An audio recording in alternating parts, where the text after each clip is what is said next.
Oh, kita lihat nanti, karena bukan kampanye kok, itu hanya pantun. Siap menjalani proses yang akan dilakukan. Ke Mamuju jangan lupa pakai sepatu. Kalau ingin maju, pilihlah nomor 1. Kemarin ada beberapa pihak yang melakukan caimin ke Bawaslu terkait pantun yang disampaikan di saat yang berurut. Oh, kita lihat nanti, karena bukan kampanye kok, itu hanya pantun.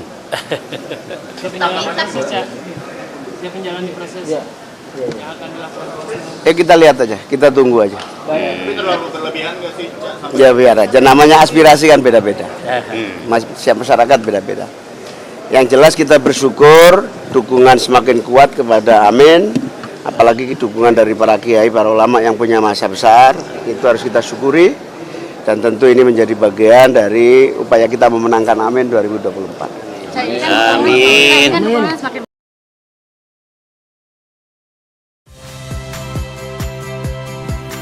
Saya Tifa Solesa.